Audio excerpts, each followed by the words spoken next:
안녕하세요. 저는 장난기 많고 다정한 남편과 함께 딸아이를 하나 키우며 살고 있는 40대 가정주부입니다. 아이 낳은 지 얼마 되지 않아 다니던 직장을 정리하고 육아에 전념하는 때가 엊그제 같은데 벌써 그 아이가 10살이 되었어요. 엄마 껌딱지였던 아이는 이제 친구가 세상의 전부인 시기를 맞아 벌써부터 엄마 아빠를 귀찮아하는 새침대기 딸내미가 되어버렸어요.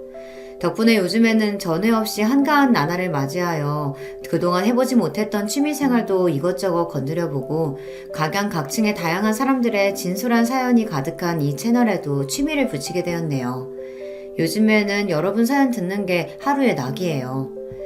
저나 남편이나 타고나길 스트레스 쌓고 사는 성격이 아니고 그런 저희 부부 성격을 닮아 그런지 딸아이도 낙천적인 데가 있어서 다행히 가정 안에서 불화를 쌓을 일 없이 다복한 삶을 살고 있어요.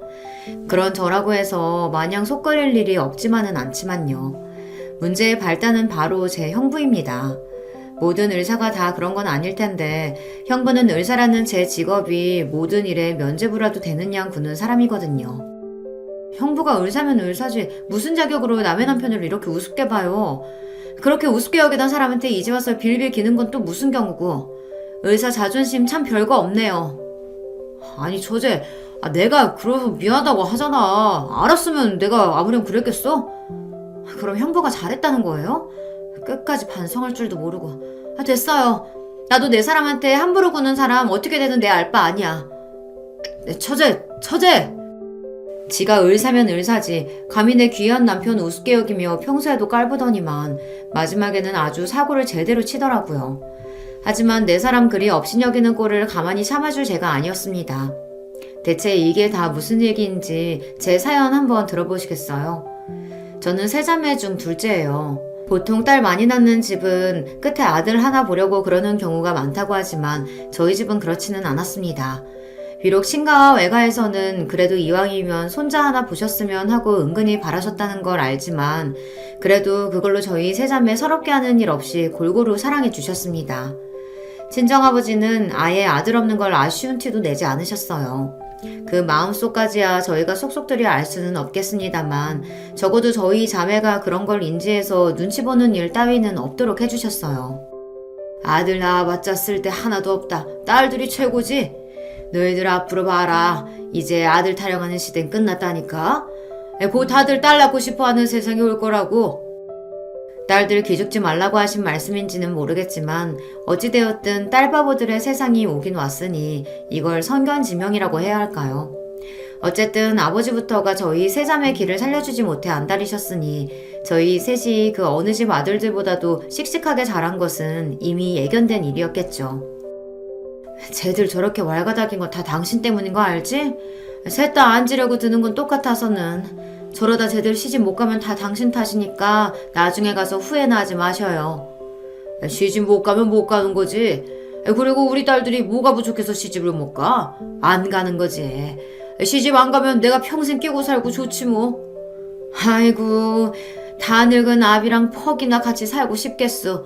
당신은 나한테나 잘해. 늘 그렇게 저희 편을 들어주시며 엄마와 투닥거리시는 아버지셨어요. 저희한테는 그게 참 일상적인 풍경이었습니다. 어머니 역시 또래 여자아이들에 비해서 언행이 거침없는 저희가 어디서 모난 돌 맞지 않을까 하시는 노파심이셨지 사실 저희 세 자매 합친 것보다도 더 당차신 분이셨으니 이런 저희 성격이 꼭 아버지 탓만은 아닐 겁니다. 집안 분위기가 이렇다 보니 또래 여자아이들의 부러움을 살 일도 많았습니다. 저희야 직접 겪은 건 아니지만 그래도 아직도 딸보다 아들을 더 귀하게 여기며 딸을 살림 미천 취급하는 집도 종종 있더라고요. 그런 친구들 얘기를 듣다 학을 떼는 게 한두 번이 아니었어요. 우리 집은 남자는 부엌에도 못 들어가게 한다니까. 그러면서 나한테는 밥 차리는 건 기본이고 물 떠다 마시는 것까지 다 나 시켜. 자기들은 손이 없어 발이 없어.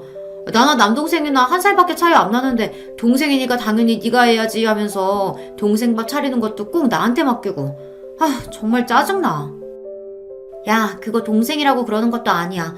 우리 집은 오빠인데도 나보고 차리라고 한다니까. 그놈 그거는 뭐 등신이야.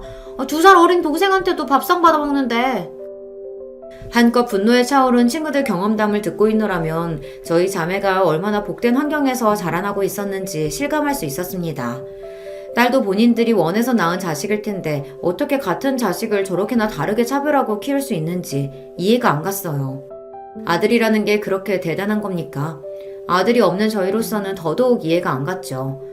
내가 커서 결혼이라는 걸 하게 될지는 모르겠지만 만약 결혼해서 애를 낳는다고 하더라도 절대로 딸이라고 기죽이고 차별하지 말아야지 생각했습니다. 가만 보면 이런 마음으로 아빠가 우리를 그렇게 키우신 건가 싶기도 했고요. 그래서 저희 자매는 하고 싶은 거, 욕심나는 거 애써 누르지 않고 당당하게 요구하며 커왔어요.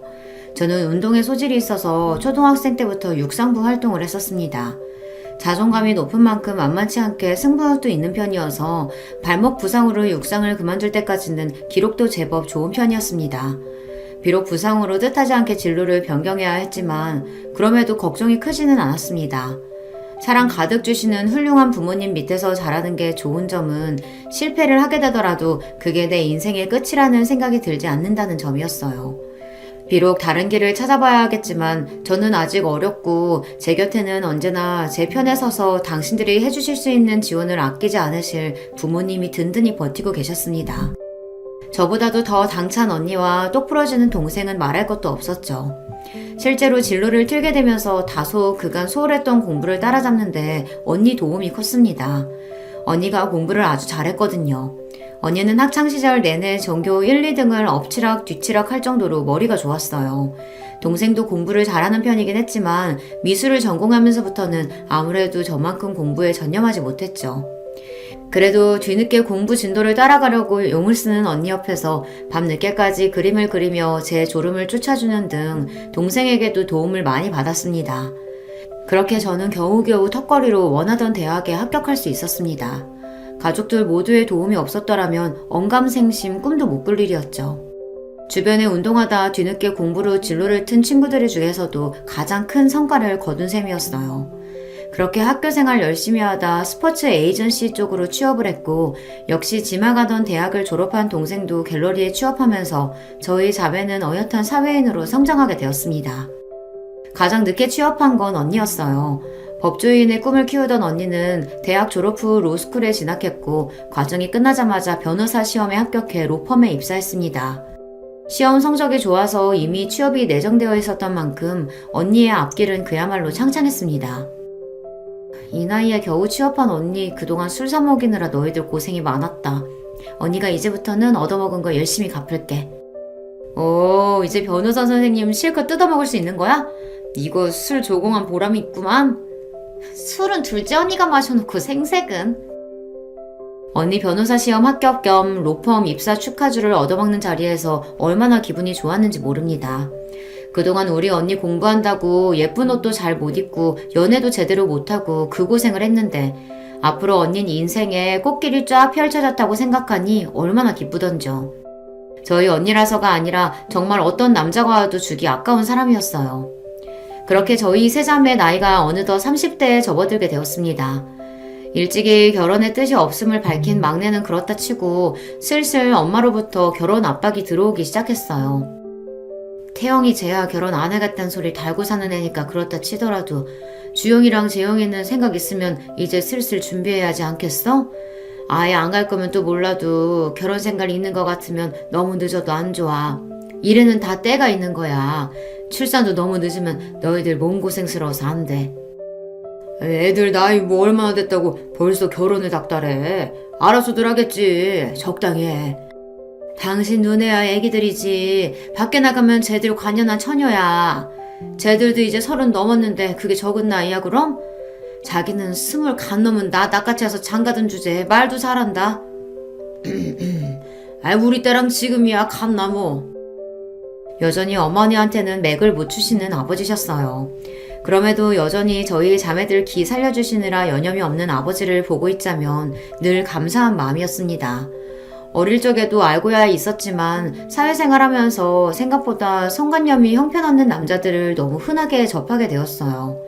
저희 아버지 사고방식이 얼마나 유연했는지 놀라울 지경이었습니다. 아버지 연세를 생각하면 더더욱 그랬죠. 저만 그렇게 생각한 건 아니었을 겁니다. 다들 사회생활하면서 겪은 바가 있었으니까요. 나는 그런 놈들도 가정 꾸리고 사는 게 진짜 놀라울 지경이야. 도대체 얼마나 인내심이 끝내주는 여자들이면 저런 놈들을 견디고 사는 걸까? 그 꼴 보느니 속 편하게 혼자 사는 게 낫지. 뭐 동생 말도 틀린 건 아니라고 생각했습니다. 그렇게 살 바에야 혼자가 낫죠. 하지만 저는 동생처럼 비호는 아니었어요. 모자란 놈하고 하느니 안 하는 게 낫지만 좋은 사람 있으면 저희 어머니 아버지처럼 투닥거리며 사는 것도 재미있을 것 같아서요. 하면 좋고 아니면 말고 딱 그 정도였죠. 나야 그렇다 쳐도 언니들은 어때? 큰언니는 아직이지만 둘째 언니는 남자친구도 있잖아. 좋지. 아직 만난 지 얼마 안 됐으니 뭐라고 확신은 못해도 이 사람이면 결혼해도 재미있게 살 수 있지 않을까 싶기는 해. 언니는? 아직 연애 생각 없어? 이제 본 듯한 변호사님도 됐겠다. 주변에서 소개시켜주겠다고 꽤나 들쑤실 것 같은데. 글쎄, 아직 일도 손에 안 익기도 했고 아직은 별 생각이 안 드네. 결혼은 그렇다 치고 연애도? 아예 흥미 없어? 흥미가 없기보다는 뭐랄까. 잠시 생각에 잠긴 언니가 말했습니다. 난 내가 아까워. 그건 나도 동감. 저도 옆에서 같이 고개를 주걱거렸습니다. 아무렴요. 어지간한 남자는 언니 옆에 갖다 대기 언니한테 미안할 지경이었습니다. 언니, 나중에 결혼하더라도 정말 잘난 놈 아니면 데려오지 마. 어설픈 놈 데려왔다가 내가 언니 결혼식장에서 깽판 칠 테니까. 아주 언니 시집가지 말라고 고사를 지내라. 그렇게 실없는 소리를 주고받으며 셋이서 깔깔거렸습니다.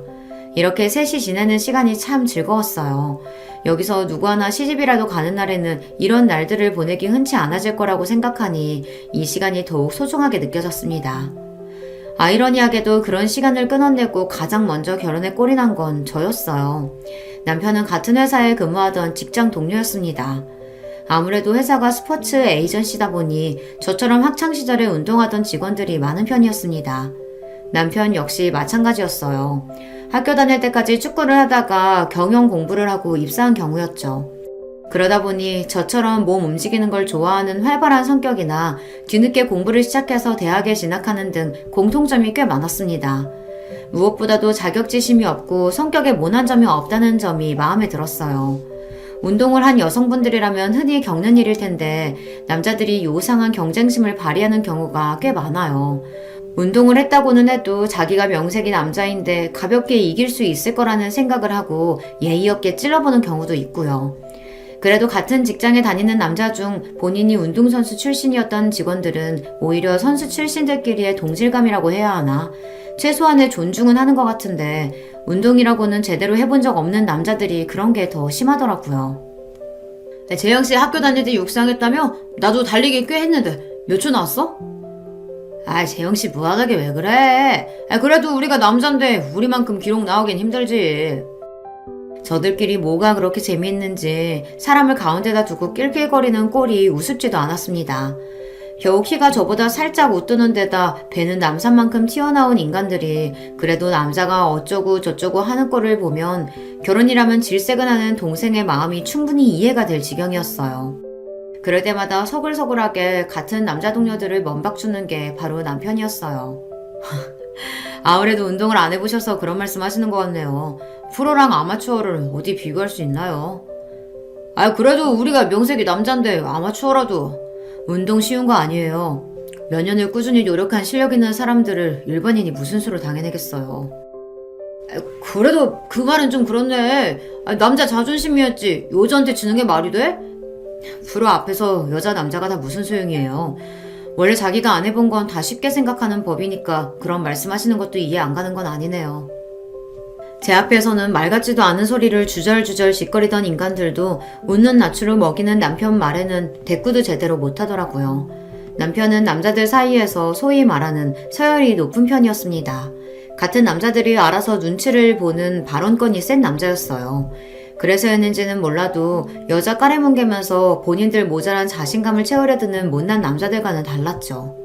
그것도 다 남자라서 할 수 있는 말이라고 생각하긴 했지만 여자 이겨먹으려 들지 않고 서글서글한 성격만큼은 마음에 들었습니다. 한번 마음에 들면 담아두지 않고 솔직하게 표현하는 편이었기 때문에 남편과는 금방 가까워지게 되었어요. 그렇게 결혼 얘기 꺼낼 때마다 미적거리더니 그래도 우리 딸이 시집을 가긴 가는구나. 내가 참 감개가 무량하다. 우리 딸 보낸다고 생각하니까 서운해 죽겠구만. 관계가 무량하다니. 제가 결혼 의사를 밝히자 부모님 반응이 극명하게 갈렸습니다. 예상했던 바이긴 했지만 그래도 아버지께서 서운함에 눈물까지 찍어내시는 걸 보니 괜히 저도 싱숭생숭하더라고요. 걱정하지 마, 아빠. 아빠 딸 시집 간다고 어디 멀리 가는 것도 아니고 그 사람 데리고 자주 올게. 언니랑 동생도 제 결혼을 축하해주면서도 내심 서운한 기색이라는 걸 알 수 있었어요. 아무래도 결혼 후에는 완전히 예전 같을 수만은 없을 테니까요. 그런 만큼 함께 보내는 시간은 더욱 즐겁게 지내려고 노력했습니다. 아버지와 자매들을 기우와는 달리 결혼하고 나서 친정 문턱이 닳도록 뻔질나게 드나드는 저였습니다. 곁에는 남편이 함께였죠.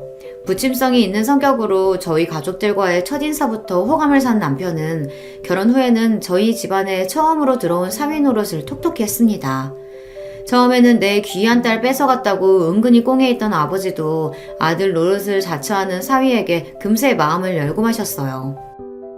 우리 아빠 아들 필요 없다고 그렇게 노래를 부르더니 그것도 다 딸내미들 앞에서 거짓말한 거였나 봐.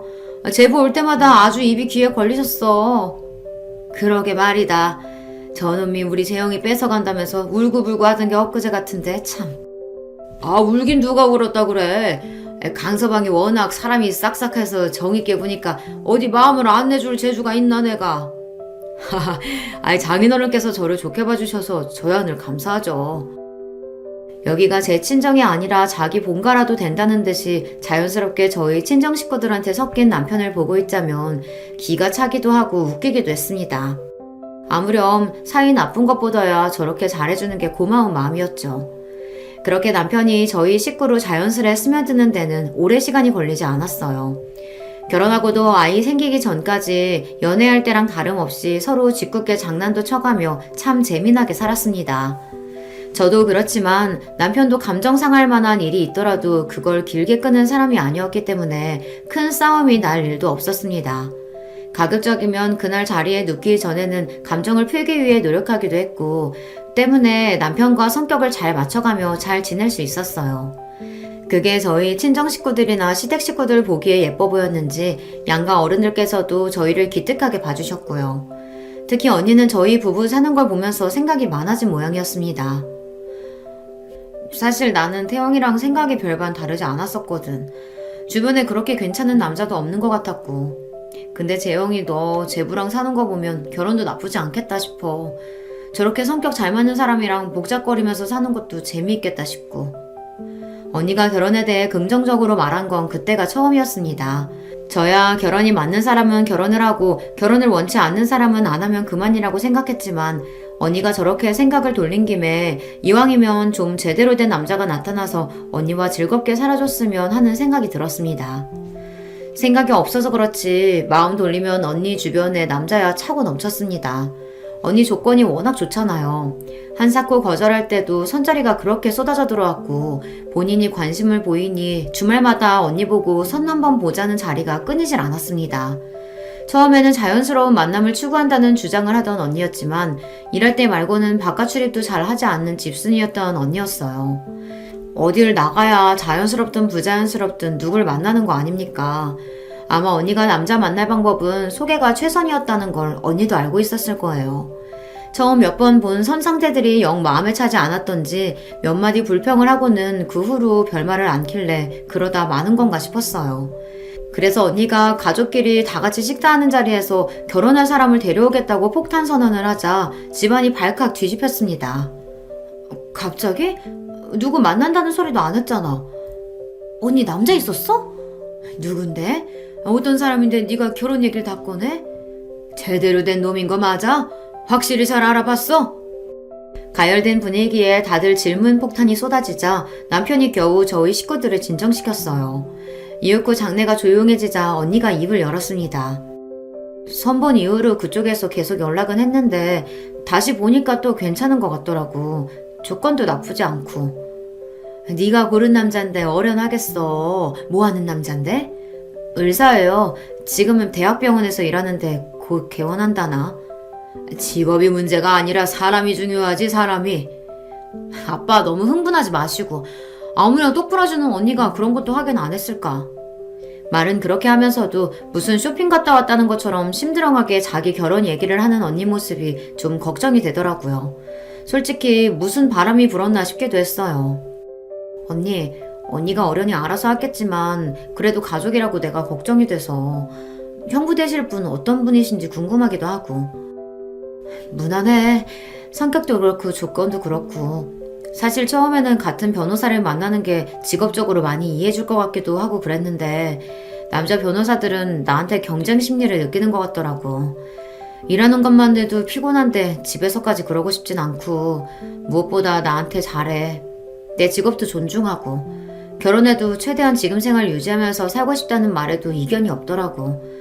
나는 같이 있어서 뭐 더 생기길 바라는 게 아니라 서로 각자 삶 존중하면서 함께 있을 수 있는 사람이 맞는 것 같아. 뭔가 불타오르는 사랑이 느껴지기보다는 서로 잘 맞는 파트너를 찾는 것 같은 느낌이었습니다.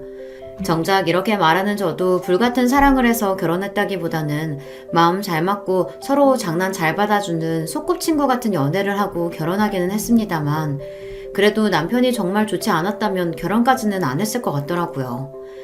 가족들에게 마음 쓰는 것에 비해 연애할 때 남자에게 그 정도의 정성을 쏟지는 않는 언니 성정을 생각해 볼 때 제 걱정이 괜한 걱정은 아니었다고 생각합니다. 하지만 각자 결혼하는 이유야 다 다를 테니 언니의 결정에 딱히 뭐라고 할 말도 없었죠. 부디 언니가 말한 예비 형부가 그런 언니와 꼭 어울릴 수 있는 최적의 짝이기만을 바랬습니다.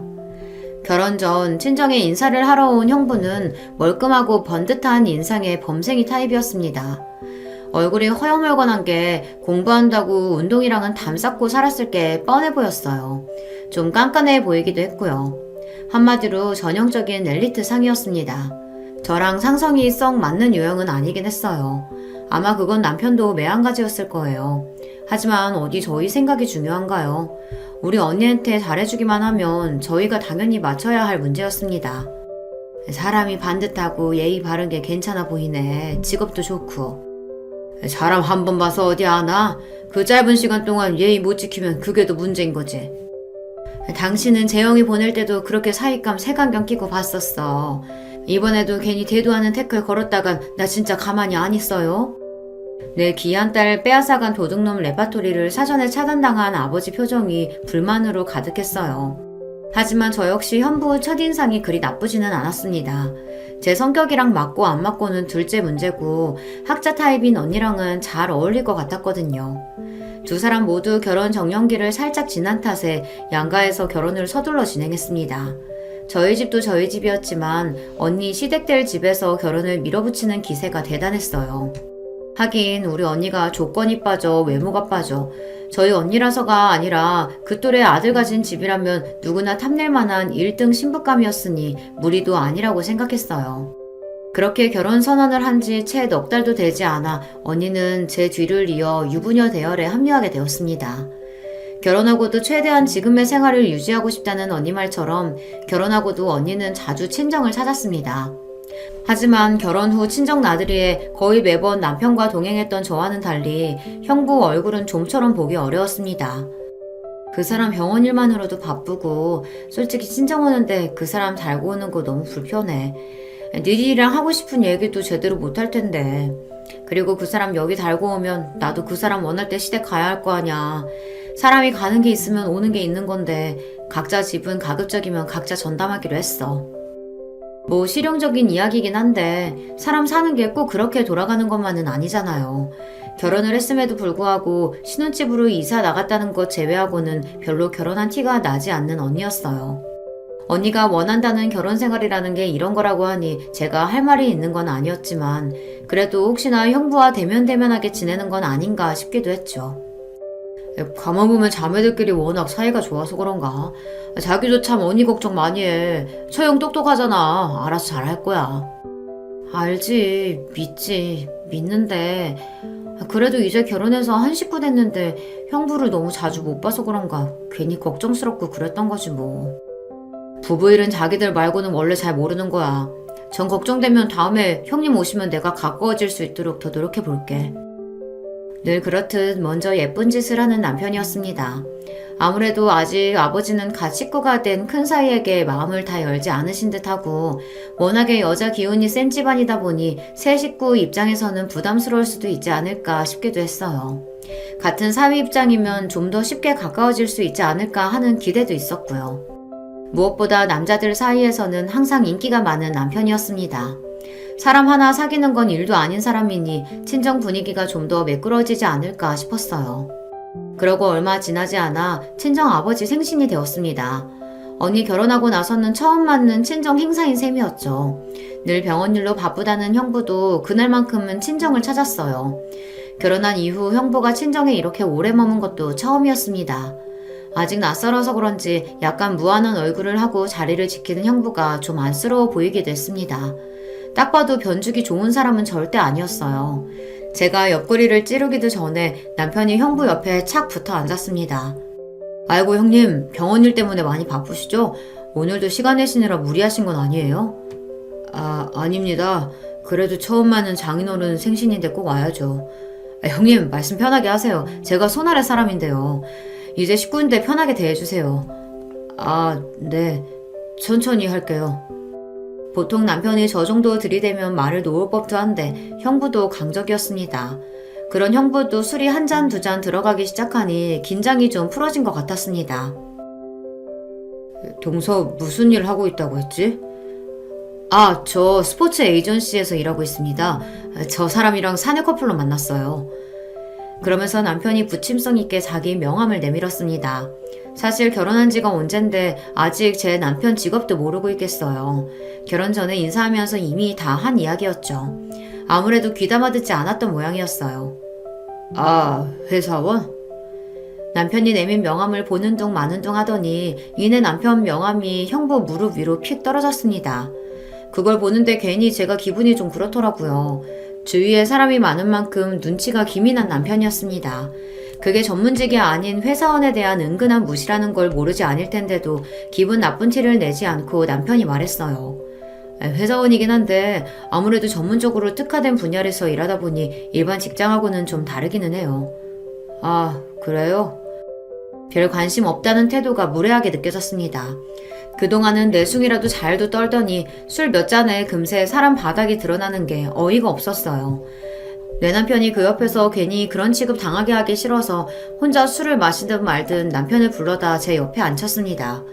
제가 뿔난 걸 알아차린 남편이 자기가 잘못한 것도 아니면서 저를 달래주겠다고 손을 잡고 장난을 거는 걸 괜히 심통을 내며 손을 뿌리쳤어요. 참나, 자기가 의사면 의사지 뭘 한다고 사람을 무시해요? 남편 말처럼 스포츠 분야에 특화된 회사였기 때문에 전문성을 띠고 있다는 건 사실이었어요. 그리고 남편은 사내에서 꽤나 인정받는 사원이었고요. 설사 그렇지 않다고 하더라도 일반 회사원은 무시해도 되는 존재입니까? 의사식이나 되는 양반이니 우리 같은 평범한 사람들은 다 웃어 보였나 봐요. 웃기는 건 제 남편한테는 그런 태도를 보여놓고는 언니한테는 또 꼼짝도 못하더라고요. 의사인 자기랑 어울리려면 변호사 언니 정도는 되어야 한다는 건지 척 보기에도 차이가 나는 태도에 빈정이 상했습니다. 그렇다고 우리 언니한테까지 남편한테 한 것처럼 대했다가는 그건 그것대로 기분이 나빴을 테지만 말이에요. 늘 그랬던 것처럼 언니가 신경 써서 아버지 생일 선물도 준비하긴 했지만 형부도 제법 두꺼운 용돈 봉투를 내밀었습니다. 바빠서 그렇긴 했지만 하나가 미워 보이니 다른 것도 미워 보여 그랬는지 그것조차 자기 돈 잘 번다고 유세 부리는 것 같아 못마땅했습니다. 뒤이어 남편이 아버지께 생신 선물을 건넸어요. 아버지 성함이 새겨진 맞춤 등산 지팡이였어요. 아버지와 시간을 자주 보내는 섬세한 성격의 남편이 준비할 만한 선물이었죠. 아버지 지금 쓰시는 등산 지팡이 손잡이 부분이 많이 닳았잖아요. 이번에는 특수 제작해서 마모가 적은 소재로 달았으니까 쓰시기 괜찮을 거예요. 역시 내 마음 아는 건 우리 강서방밖에 없다. 고마워. 다음에 같이 등산 갈 때 꼭 들고 갈게. 두꺼운 봉투보다 남편의 등산 지팡이를 더 기쁘게 받으시는 아버지셨습니다. 우리 사위 최고라며 평소처럼 서로 부둥부둥하는 남편과 아버지를 보는 형부 시선이 묘하게 고가워 보이더라고요. 제가 고깝게 보면 뭐 어쩔 거야 싶었어요. 그날을 기점으로 형부가 제게 미운 털이 아주 단단히 박혔죠. 형부랑 잘 지내보라는 말. 형부랑 잘 지내보라는 말 취소야. 이제 보니까 사람이 아주 음흉한 게 기분 나빠 죽겠어 진짜. 아이, 왜 그래? 난 진짜 괜찮다니까 그러네. 난 안 괜찮아. 자기 전문직 사짜 직업 달았다고 유세 떠는 거야, 뭐야. 가족으로 엮인 사람한테도 그런데 안 그런 사람들한테 어떻게 굴지 안 봐도 뻔하다. 언니야 잘 나가는 변호사니까 그 앞에서는 고분고분 굴었나 본데 어디서 사람 무르게 보고 그런 짓을 해? 감히 내 남편한테. 아이고, 형님이 우리 재영씨 성질을 제대로 돋궜구만. 형님 이제 큰일 났네. 자기 딴에도 자존심 상하지 않았을 리가 없는데도 불구하고 제 기분을 풀어주려고 노력하는 남편이었습니다. 그딴 사람 조건으로 달리 대하는 인성 문제 있는 의사보다야 내 남편이 훨씬 나은 사람이죠. 다음번에 한 번만 더 내 가족 기죽이려고 들었다간 봐라. 내가 아주 코를 납작하게 눌러주리라 벼르고 별렀습니다. 그리고 얼마 안 지나 자매끼리 간만에 밖에서 티타임을 가졌습니다. 언니가 형부 저러는 걸 과연 알까 떠보고 싶은 마음도 있었으나 그걸 알았으면 벌써 언니 성격에 대판했을 게 분명했으니 무의미한 짓이다 싶었죠. 무엇보다 언니는 저희 남편을 좋아했으니까요. 그렇지 않았다 하더라도 제 식구 없인 여기는 걸 용인할 사람이 아니었습니다. 여러 생각을 하며 언니 얼굴을 가만히 들여다보니 업무가 많은지 다크서클로 눈밑이 검었더라고요. 언니 요새 일이 많아? 무척 피곤해 보이네. 아, 그게 실은 요새 네 형부가 개원하겠다고 난리야. 언니 결혼 전에도 형부 개원한다고 하지 않았어? 그랬지. 그래서 나는 준비가 다 된 줄 알았는데 그게 아니더라고. 언니 말을 들어보니 이랬습니다. 결혼 전에도 곧 개원할 예정이라고 했던 형부는 사실 개원할 만한 여건이 다 갖춰지지 않은 상태였습니다. 개원에 한두 푼이 드는 것도 아닌데 모아둔 돈도 생각보다 많지 않아서 속으로 놀랐다고 하더라고요. 아니, 직업이 대학병원 의사인데 모아둔 돈이 그렇게 없대? 의사들은 마이너스 통장도 잘 뚫어준다며. 집안이 개천에서 용난 것도 아닌데 왜 그런데? 저도 모르게 좀 빈정거리게 되더라고요. 그렇게 내 남편 깔보면서 우습게 보더니 의사라고 대단할 것도 없네 싶은 생각이 저도 모르게 들었나 봅니다. 그런 제 말에 언니가 한숨을 푹 쉬더니 대꾸했습니다. 시아버지 사업하시는데 급하게 막을 게 있어서 빌려드렸다고 하더라고. 말이 빌려드린 거지 아들 자식 지금까지 키워서 의사 만들어놨는데 그 정도는 받아야 되는 거 아닌가 생각하시는 눈치야. 못 받을 것처럼 얘기하는 걸 보니 본인도 딱히 돌려받을 생각도 없는 것 같고. 그럼 개원 못해? 그렇지. 그러면 개원 생각을 접어야 맞는 거지. 그런데 개원을 하겠대. 무슨 돈으로? 설마 언니한테 그 돈 해달라는 거 아니지? 동생 말에 언니 표정이 굳어졌습니다. 이놈이 언니 같은 여자 데려가서 호강은 못 시켜줄 망정 자기 마누라 돈 뜯어서 제 병원 차릴 생각을 해요. 저도 모르게 흥분해서 소리쳤습니다. 언니, 행여나 돈 줄 생각 하지도 마. 결혼할 때 각자 영역 확실히 지켜주기로 해놓고 개원해달라니. 무슨 언니한테 병원 맡겨놨어? 네 언니 물렁뼈 아니다. 대놓고 그렇게 요구하지는 못하는데 내가 대놓고 나 그런 거 못해준다고 딱 못 박았어. 내가 못해준다는데 뭘 어쩔 거야. 맞습니다. 언니가 아니라면 그건 정말 아닌 거였어요. 언니가 순순히 당하고 있을 성격이 아니라는 걸 알면서도 괘씸한 마음은 가시질 않더라고요. 이러려고 능력 있는 변호사 언니 앞에서 설설 기는 건가 싶은 삐딱한 마음도 들었습니다. 집에 돌아와서 남편에게 그 이야기를 했더니 남편도 황당해 하더라고요. 왜 안 그렇겠어요. 언니가 뭐가 아쉬워서 남편 병원까지 해줘가며 결혼 생활을 유지해야 해요. 선볼 때 언니의 변호사 사무실 내주겠다고 한 번만 만나달라던 남자가 한둘이 아니었던 언니인데요. 생각하면 할수록 마음에 안 들었습니다. 재영아, 네 형부 네 언니한테 혹시 병원 해달라고 한다냐? 생각지도 못하게 훅 들어온 질문에 흠칫했습니다. 언니가 말했을 리는 없고 아무래도 동생이 슬쩍 아버지께 흘린 모양이었어요. 언니는 우리 집안 자랑이었습니다. 그런 자랑스러운 언니를 감히 물주 취급한 형부한테 동생이라고 감정이 좋을 리가 없었습니다. 가뜩이나 아직 큰 사이에게 마음을 열어주지 않은 아버지한테 저런 말을 전한 건 명백히 의도가 있는 행동이었으니까요. 내가 처음부터 정이 안 가더라니 우리 귀한 딸 데려가 놓고 그런 소리를 해? 자기가 의사니까 뭐 옛날처럼 열쇠 3개라도 받아내겠다는 거야 뭐야. 쟤놈이 의사면 우리 딸은 잘나가는 변호사인데 우리 주영이 모셔가겠다는 놈이 얼만데 감히 내 딸에 그런 취급을 해. 의사라고 좀 잘나가나 했더니 제 능력으로 개원도 못하는 놈이. 단단히 화가 나신 아버지셨어요. 아버지가 저렇게 화가 나셨는데 어머니라고 모르실 리가 없으셨습니다. 언니 속 시끄러울까봐 본인까지 거들지 않으시는 거였겠죠. 하지만 친정 내에서 형부에 대한 여론이 완전히 바뀌어버렸다는 것만큼은 부정할 수 없었습니다.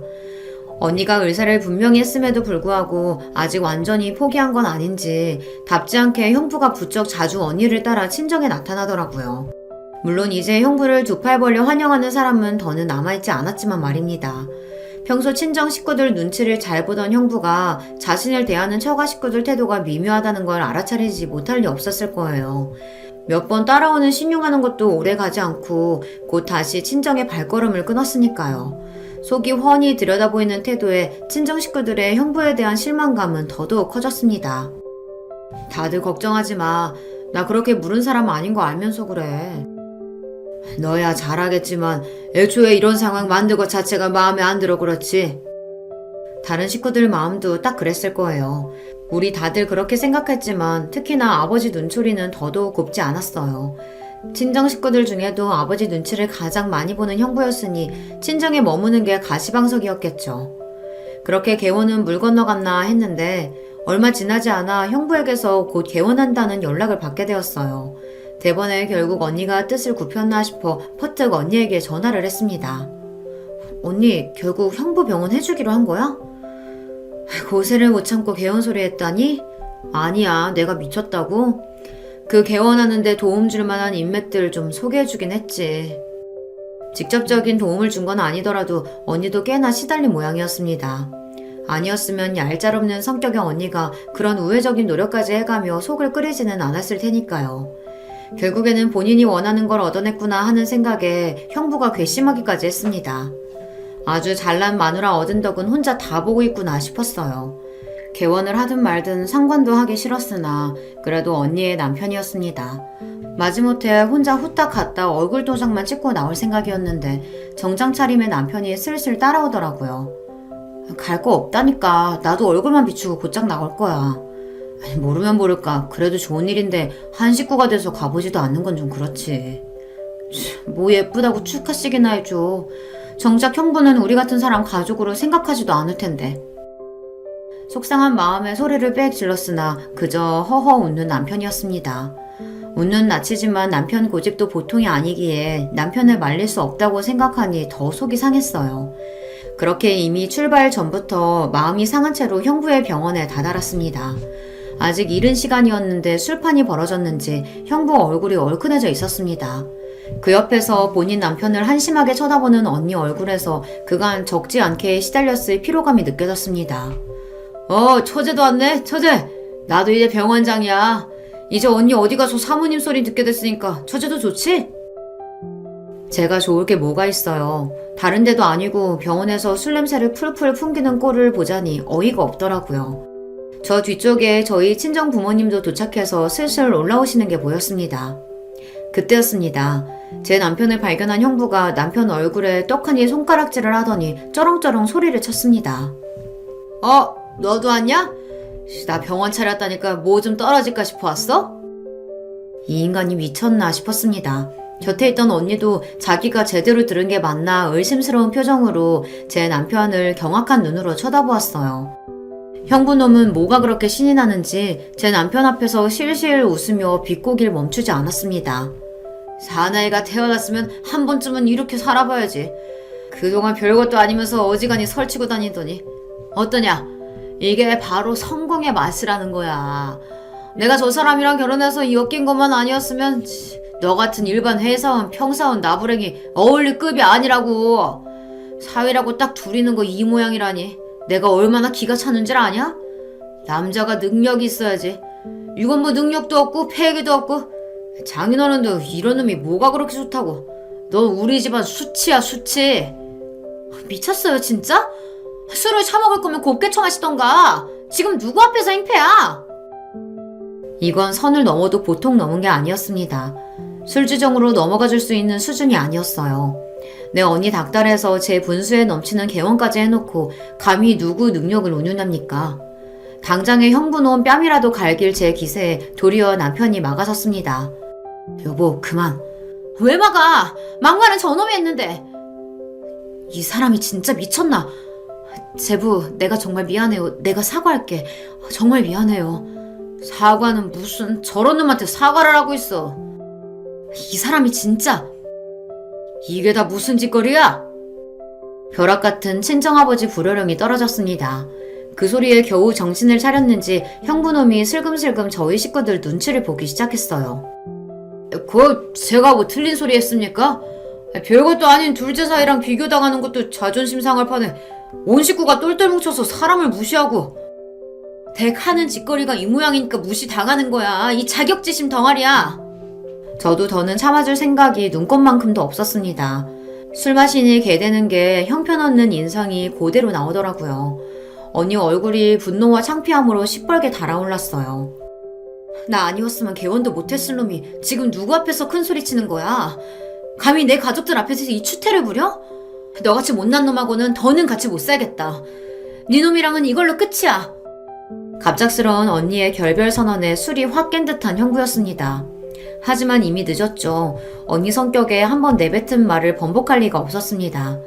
발등에 불 떨어진 표정의 형부를 보며 제 남편이 다 들리도록 픽 웃었어요. 남편 눈에 형부꼴이 얼마나 웃었겠어요. 그러자 놈이 제 남편을 휙 째려보며 화풀이를 해댔습니다. 괜히 좋은 날 재수없게 너 같은 놈이 와서 이 자리 다 망쳤어. 이 능력도 없는 놈이. 저 인간이 미쳤나 진짜. 당신 그만 못해? 나는 능력 없어도 됩니다. 아무렇지 않은 표정으로 말하는 남편 말에 형부 표정이 어리둥절해졌습니다. 내 명의로 된 건물 시세만 200억이 넘는데 제가 굳이 능력이 있어야 할 이유가 있나요? 아, 그래서 그렇게 능력에 집착하시는 건가? 그렇게 죽어라 능력 갈고 닦았는데도 잘난 우리 제부한테 불붙어서 겨우 개원하셨으니 그동안 얼마나 노고가 많으셨겠어요. 그걸 생각하니 이 난동 부리시는 게 이해가 아주 안 가는 것도 아니네요. 참 딱하게 되셨어요, 형님. 아, 이제 제부랑 갈라서 할 거니 형님도 아닌가? 무슨, 너 같은 놈이 200억이 가당키나 해? 남편 말에 경악해서 빽 소리를 지른 형부가 싸늘한 표정으로 자신을 쏘아보는 우리 친정 식구들 반응에 남편 말이 허풍이 아님을 깨달은 모양이었습니다. 아니, 나한테 분명 회사원이라고. 회사원도 회사원 나름이지. 지금 우리 다니는 이 회사가 우리 시댁 회사예요. 이 사람이랑 아버지가 같이 키운 회사라고. 이 노력도 없이 남의 등이나 쳐먹으려고 하는 빈대 같은 새끼야. 앞서 언급한 제 직장인 스포츠 에이전시의 설립자가 저희 시아버지십니다. 남편은 평사원부터 차근차근 업무를 배워 경력을 쌓고 있었고요.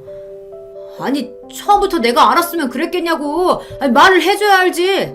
내 집에 돈이 있는 걸 내가 왜 위주할 고주할 당신한테 보고해야 합니까? 그리고 돈 없는 사람이면 당연히 깔봐도 되는 거예요? 이 사람이 참 안 되겠네. 저 인간이랑 더 말 섞을 거 없어요, 제부. 나 때문에 괜히 우리 제부가 못 볼 꼴 보게 됐네. 내가 따로 자리 만들어서 제대로 사과할 테니까 오늘은 재영이랑 이만 들어가세요, 제부. 오늘은 내가 저 인간이랑 결판을 내야겠으니까. 잘못했다며 제발 이혼만은 다시 생각해달라며 울고 짜고 쌩 난리를 피우는 형부놈을 뒤로하고 저희 부부는 그 자리를 빠져나왔습니다. 언니 말 맞다나 평생 겪을 일 없는 병변을 당한 남편한테 미안해 죽을 것만 같았어요. 그럼에도 별거 아니라는 듯 웃어넘기는 남편이었습니다. 그럴 거 없어. 저런 인간들 어디 한 줄도 아니고 자기 가진 게 제일인 줄 아는 놈들이 천지지. 세상 무서운 줄 모르고 말이야. 그치? 세상 무서운 줄 모르던 형부놈의 업보는 이제부터 시작이었습니다. 언니도 그동안 여간 속을 썩은 게 아니었는지 아주 벼르고 벼른 모양이었어요. 저희 언니 직업이 뭔지 아시죠? 언니는 본인 인맥을 총동원해서 아주 무시무시한 이혼 소송단을 꾸렸습니다. 자력으로 제 병원 열 능력도 없는 일개 의사가 감당할 수 있는 수준이 아니었죠. 언니 인맥으로 개원에 도움을 줬던 사람들도 이혼 소식에 다들 발을 빼는 바람에 당장 형부가 막아야 할 빚이 막대했습니다. 당연히 개원은 물 건너갔죠. 원래 사람은 아예 가지지 못한 것보다 목표를 목전에 두고 좌절당하면 더 미치는 법 아닙니까? 뒤늦게 수습을 해보겠다고 저희 친정 식구들한테 제발 언니 좀 설득해달라고 무릎이 닳도록 빌고 다녔어요. 하지만 저희가 미쳤다고 언니 두고 그놈 편을 들어주겠어요. 특히나 저는 형부놈 무릎이 다 닳아버려도 동정심 한 톨 들지 않았습니다. 내 남편 그렇게 개무시하고 갈시할 땐 언제고 이제 와서 여기서 추태야? 우리가 용서해준다고 한들 언니가 마음 돌릴 일도 없겠지만 감히 내 남편 함부로 대하고 내 용서를 바래? 이 뻔뻔한 놈아?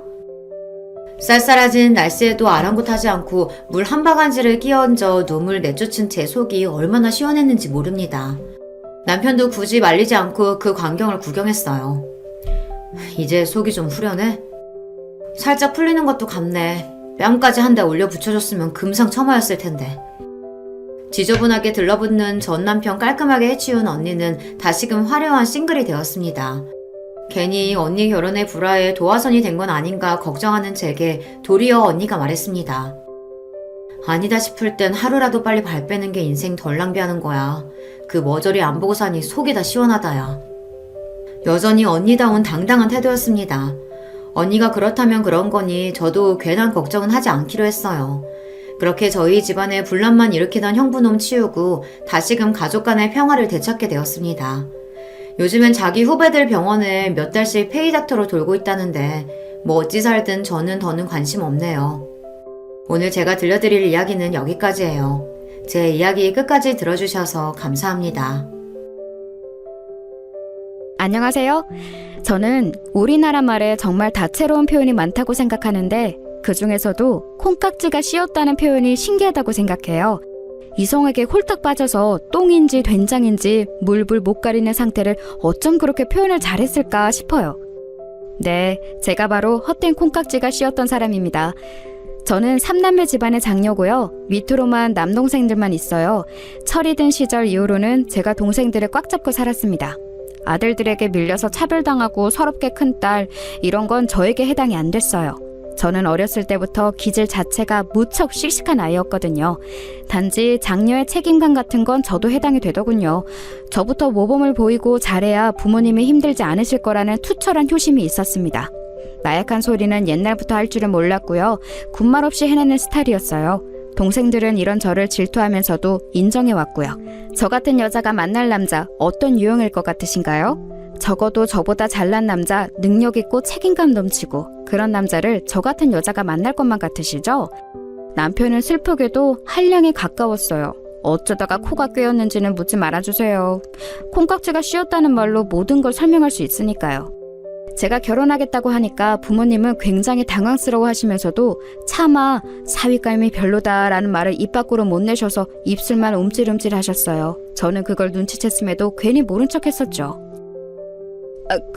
그래. 우리 노우리가 어련히 알아서 자기 신랑감을 잘 골랐을까? 그렇지 여보? 우리는 그냥 믿고 응원해주면 되는 것 같지? 맞아요. 우리 딸이 언제 우리를 실망시키는 걸 본 적이 있어요? 언제나 자기 동생들에게 귀감이 되는 누나였잖아요. 결혼하겠다는 이야기가 갑작스럽게 들리는 건 맞지만 알아서 잘해나갈 거라고 믿어요. 부모님은 그런 대화를 나누시며 아쉽다는 눈빛을 하고 계셨으나 저는 속으로 행복하게 사는 것으로 증명해 보이겠다는 다짐만 하고 있었습니다.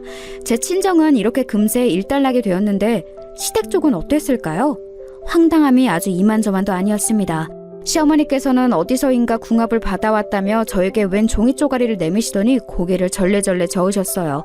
결혼하겠다고 인사를 드린 이후로 처음 따로 뵙는 자리였습니다. 우리 아들하고의 궁합이 썩 좋지가 않구나. 이 결혼 쉽게 승낙할 게 아니야. 네? 갑자기 그게 무슨 말씀이세요? 저번에 제가 찾아뵙고 인사를 드렸을 때는 반갑다고 환영한다고 앞으로 잘 살라고 그런 말씀만 하셨었잖아요.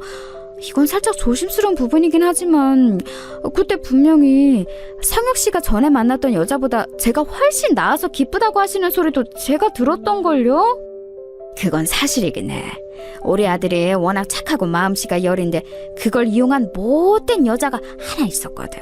어디 감히 미혼모 주제에 우리 아들을 넘봐? 절대 안 될 일이지. 그래서 내가 용을 쓰고 잘 갈라놓기는 했는데 그 못된 미혼모보다야 네가 수백 배는 훨씬 더 낫긴 한데 궁합이 별로라고 딱 나오니까 내가 심란할 수밖에 없구나. 결혼을 시켜도 될지 모르겠어. 앞만 봐도 불안해. 성혁 씨는 궁합 같은 거 전혀 안 믿는 사람인 것 같던데요. 어머님, 전혀 과학적이지도 않은 그런 궁합 하나 때문에 저의 결혼을 허락 못 하시겠다는 건 좀 아니라고 생각합니다. 다시 한번 신중하게 재고를 해주세요. 잠깐. 우리 아들은 너처럼 이렇게 냉철하지 못하거든. 말랑말랑한 백도복숭아 같은 게 우리 아들인데 너는 마치 돌같이 단단해서 이빨이 안 들어가는 천도복숭아 같구나. 달지도 않아서 불량품이 그런 천도복숭아 말이야. 하지만 이것만 봐도 궁합이 좋지 않은 듯 싶어. 역시 받아오니 궁합이 정확했던 거야. 미안하지만 결혼은 안 되겠구나. 저는 지금 생각해도 그 복숭아 비유가 너무 황당해서 견딜 수가 없어요. 그런데 그때는 어이없게 결혼을 거절당했다는 것에만 초점을 맞춰서 반드시 결혼을 해내야겠다는 승부욕만 태우고 말았던 것 같아요. 치기 어린 마음이었던 것이죠. 시아버지께서도 시어머니와 사주팔자 같은 걸 신봉하시는 것에 한통속이셨기 때문에 난관에 봉착했습니다. 차마 예배시댁에서 태도를 바꾸더니 결혼을 반대한다는 민망한 얘기를 제 친정 가족들에게 할 수가 없어서 제 속만 타들어갔던 시기였네요. 남편하고도 투닥투닥 거렸었죠. 고작 궁합 때문에 결혼 허락을 무효로 하시겠다는 게 당초에 이게 말이나 되는 말이야? 사람들이 알면 비웃을걸? 나도 어처구니 없는 일이라고 생각은 하는데 그렇다고 해서 너무 우리 부모님을 안 좋게 보지는 말아줘. 두 분이 워낙 그런 걸 신봉하셔서 그래. 난 진짜 어떻게 해야 할지 모르겠으니까 자기가 알아서 해결해. 자기 부모님이니까 자기가 나서서 단판 지어. 저는 두 손을 들었었는데 그때 남편이 정말 시부모님과 단판을 지었어요. 도대체 무슨 대화가 오갔는지는 모르겠지만 남편이 며칠에 걸쳐서 시부모님을 설득해냈습니다. 그리고 바로 이것 때문에 제 안에서 남편의 점수가 더 올라갔던 것 같아요. 결혼을 그대로 밀어붙이고 말았던 것이죠. 그렇게 한 결혼 결코 순탄하지 못했습니다. 결혼하고 나서 2달이 지나가고 있을 때였는데 시어머니께서 저에게 웬 날짜를 들이밀었어요. 딱 보아하니 어디 또 용한 보살님을 찾아가서 받아오신 날짜 같았습니다. 내가 이걸 한두 푼 주고 받아온 게 아니야. 아니 그 이전에 결코 아무나 이런 걸 받아올 수가 없기 때문에 내 노력이 돈보다도 더 들어갔지. 그러세요? 어머님 이 날짜는 뭐예요? 혹시 저희 부부가 여행 가기에 좋은 길일이라고 하던가요?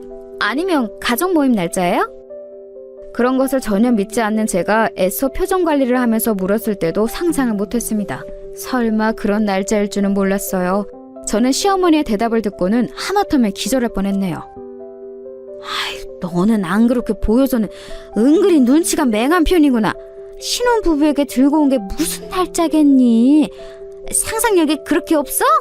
바로 부부 관계일이야. 하루 앞도 아니고 하루 뒤도 아니고 정확히 이 날짜에 맞아야 한다. 그래야 우리 집안 대를 이을 총명한 아들을 가질 수가 있어.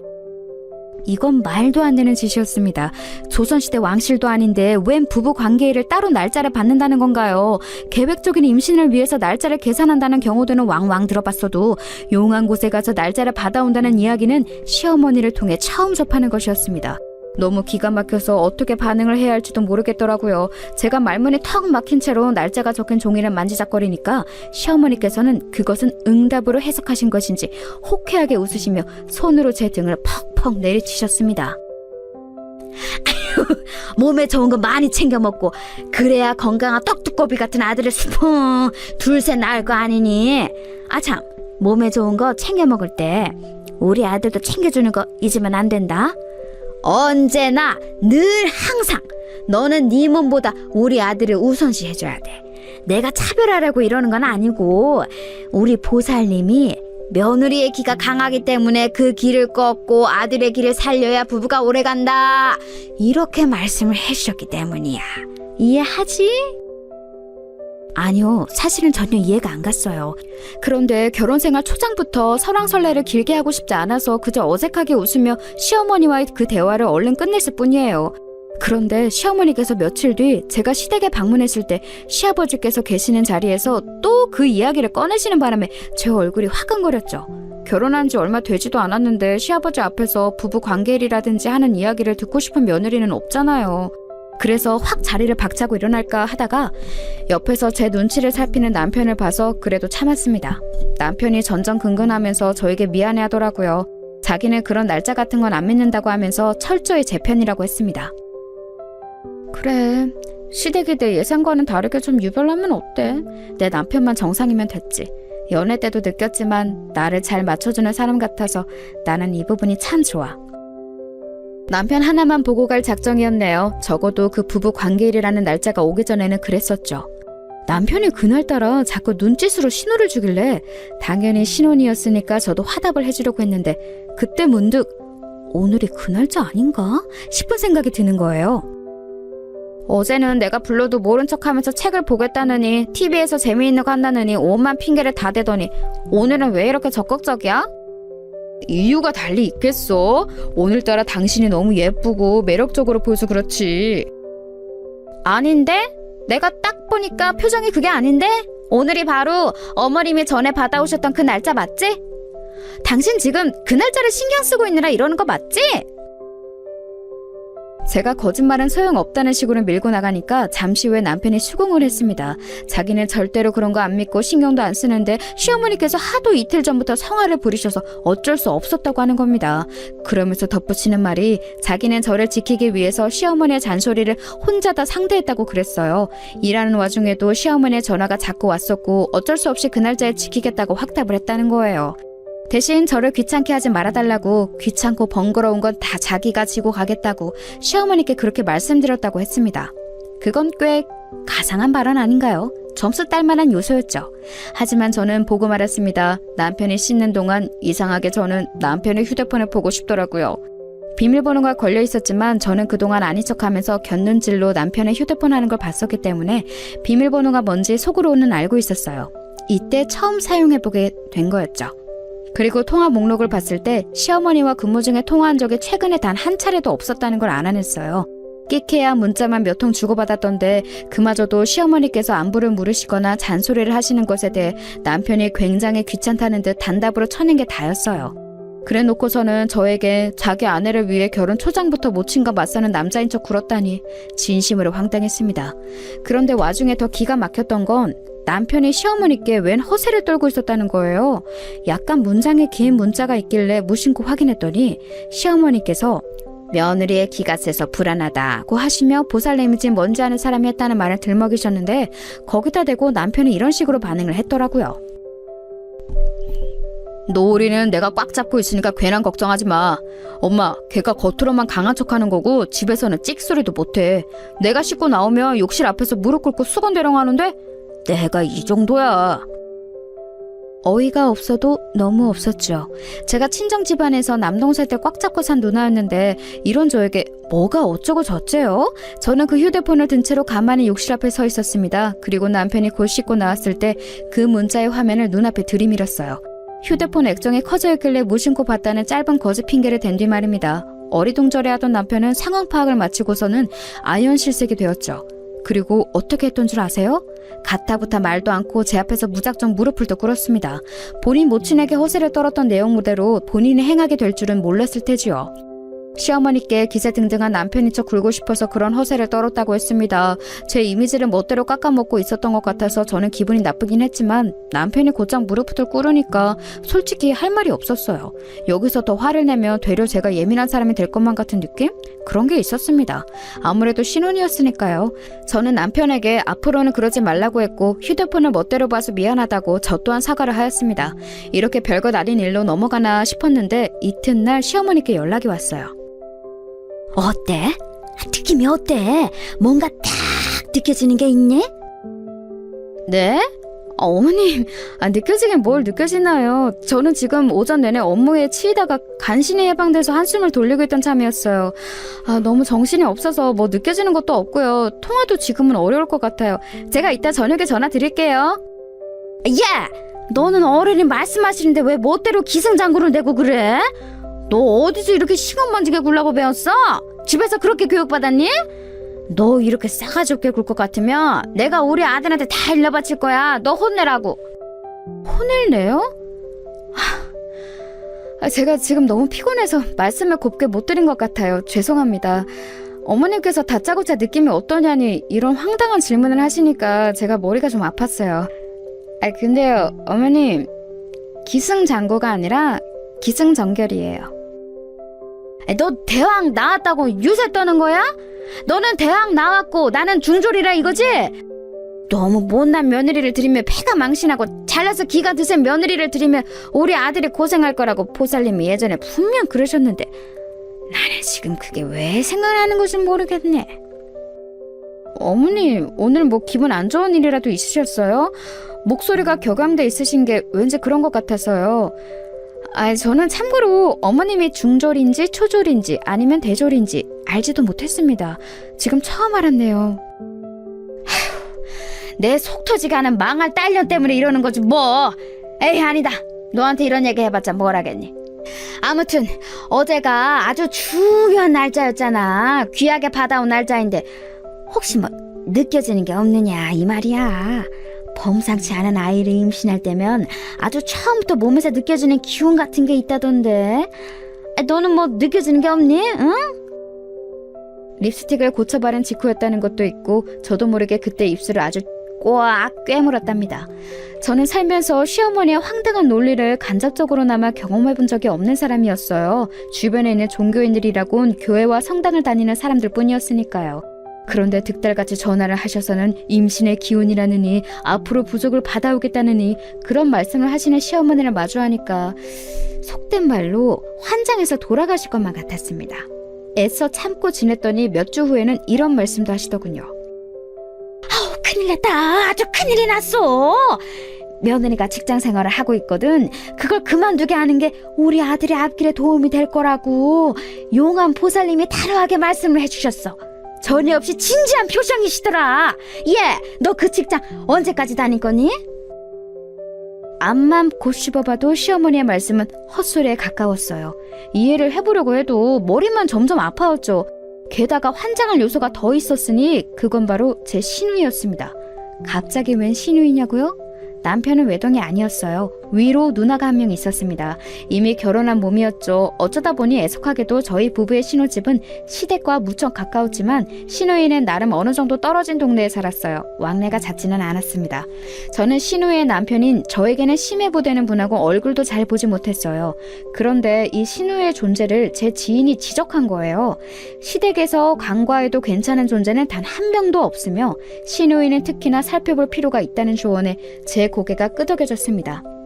시부모님께서는 시누이 얘기만 나왔다 하면 세상에서 가장 속 터지는 이야기라도 들으신 분들 마냥 표정을 굳히셨고 남편은 우리 누나보다 골 때리는 사람을 본 적이 없어 라는 말을 연애할 때 저에게 슬쩍 한 바가 있었습니다. 그때는 흘려들었었는데 가만히 생각해보니까 왠지 시누이가 어떤 사람인지 제가 아직 전혀 모르고 있다는 게 왠지 이상한 거예요. 시어머니처럼 호들갑 떠시는 성격, 그 아래서 나온 딸이 저에게 전혀 아무런 상관을 안 하고 있다는 게 수상했습니다. 결혼을 한 지 꽤 된 지인 2명은 이유는 알 수 없으나 시댁 얘기를 들어봤을 때 왠지 그 시누이라는 존재가 싸하다 이런 의견까지 주더군요. 그건 너무 지나친 비약 같아서 저는 피식 웃어 넘긴 뒤 머릿속으로는 시누이에게 살짝 접근해볼 계획을 짰습니다. 이거 혹시 며느리하고 시누이하고 의외로 둘이 편먹고 으쌰으쌰 할 수 있는 거 아닐까? 내 시누이가 모전 여전하고는 아주 거리가 먼 사람일 수도 있어. 그렇다면 시누이를 든든하게 방패 삼으면 돼. 시누이한테 사주팔자에 대해 어떻게 생각하냐면서 몸부터 뛰어봐야겠다. 나처럼 그런 걸 질색하면서 피곤해하는지 아닌지 반응을 보면 되잖아. 우선 남편에게 슬쩍 물어봤죠. 시누이 어떤 사람이냐고요. 그러자 저녁밥을 먹던 남편이 사례가 들렸는지 밥알을 뿜었습니다. 밥맛 떨어지기 싫이 제 얼굴에 반말이 다 튀었지만 미안하다고 호들갑 떠는 남편을 진정시키려고 애써 아무렇지 않은 척 웃으며 시누이에 대한 얘기를 이었습니다. 직장도 안 다니고 단시간 아르바이트만 하면서 아기 키우고 집안일 열심히 하는 완전히 내조의 여왕 같은데? 내 축축이 맞아? 어때? 뭐? 우리 누나가 내조의 여왕? 그래, 당신 좋을 대로 생각해. 따지고 보면 내조의 여왕이 못 될 이유도 없지. 그런데 나는 아무튼 당신이 우리 누나하고 가까워지지 않았으면 좋겠어. 나한테는 친누나지만 당신에게는 시누이잖아. 거꾸로 올 수 있는 관계인데 굳이 힘들게 노력하지 않아도 돼. 언뜻 보면 저를 배려해주는 만점짜리 남편의 답변 같았지만 저는 이리저리 흔들리는 남편의 눈동자를 봐버린 뒤였습니다. 맞벌이 부모님 아래서 남동생 둘을 돌보며 산 제가 오지랖이 결코 적은 유형일 수는 없었죠. 무대포 같은 기질도 꽤 있었고요. 그래서 시누이에게 스리슬쩍 연락을 해봤습니다. 은근슬쩍 시부모님의 사주팔자 미신맹신에 대해서 화두를 꺼내보았습니다. 그랬다가 제가 완전히 대화를 낚았어요. 아, 몰라. 짜증나 죽겠어. 예전에 무슨 철학관이며 점집이며 우리 엄마가 한창 호기심 가지고 지인분들과 다닐 때가 있었는데 그런 곳들이 하필 내 일을 잘 마치는 바람에 지금 이렇게 된 거잖아. 네? 형님 일이 잘 맞아떨어진 것을 계기로 어머님께서 그런 걸 맹신하시게 된 거였다고요? 헉, 형님의 사주풀이라도 기가 막히게 그런 곳에서 했었나 봐요? 아니면 미래 예견이라도 잘했던 걸까요? 아, 말도 마. 내가 빵에 들어갈 걸 대체 어떻게 알았는지 몰라. 나는 혹시 그런 곳에서 입을 나불거린 덕분에 내가 부정 타서 그렇게 된 건 아닐까 생각 중이야. 재수도 더럽게 없지. 하필 걸려서 빵에 들어갈 건 뭐랑? 나는 갈 때보다도 더 흔들리는 사람이라서 결혼으로도 붙잡을 수가 없다고, 말년까지 복잡할 수밖에 없다고 그런 얘기도 우리 엄마가 들었었대. 그게 벌써 옛날에 들은 얘기인데도 아직까지 신경을 쓰신다니까. 저기 형님, 말씀 중에 죄송한데 빵이라뇨? 저희가 맛있게 먹는 밀가루로 만든 그 빵이 아니고 다른 빵 말씀하시는 거 맞죠? 내 정신 좀 봐. 어우, 갑자기 입이 트여서 별소리를 다 해버렸네. 이렇게 될까봐 나보고 이딴 소 철저히 하고 올케하고 친해지지 말라고 다들 그랬던 건데 큰일 났다. 올케, 나한테 아무 소리 못 들은 걸로 해주면 안 될까? 정신없이 중얼거리는 신우의 목소리에 제정신이 함께 아득해졌습니다. 어떻게 그걸 못 들은 걸로 할 수 있겠나요? 어느 정도의 수위여야 협의가 가능하죠. 그런데 빵이라뇨. 그건 감방, 즉 감옥을 뜻하는 것이었습니다. 제 신우이라는 사람이 감옥에 다녀온 범죄자였다니 상상도 못했던 이야기여서 헛웃음이 막 흘러나왔네요. 시부모님과 남편은 물론이고 기타 친척들까지 죄다 이 사실을 알고 있었지만 아무도 저에게 알려주지 않았다는 것에 묘한 배신감도 들었습니다. 즉시 남편을 족쳤죠. 저는 제가 속았고 우습게 여겨진 것 같아서 기분이 너무 더러웠어요. 그러자 남편은 또 무릎을 더 꿇었습니다. 심지어 제 얘기가 끝나기도 전에 일단 무릎을 더 꿇더군요. 지금 생각하면 이런 면모가 너무 웃긴 남자였던 것 같네요. 저는 이 남자처럼 무릎이 잘 꺾이는 사람은 보지를 못했습니다.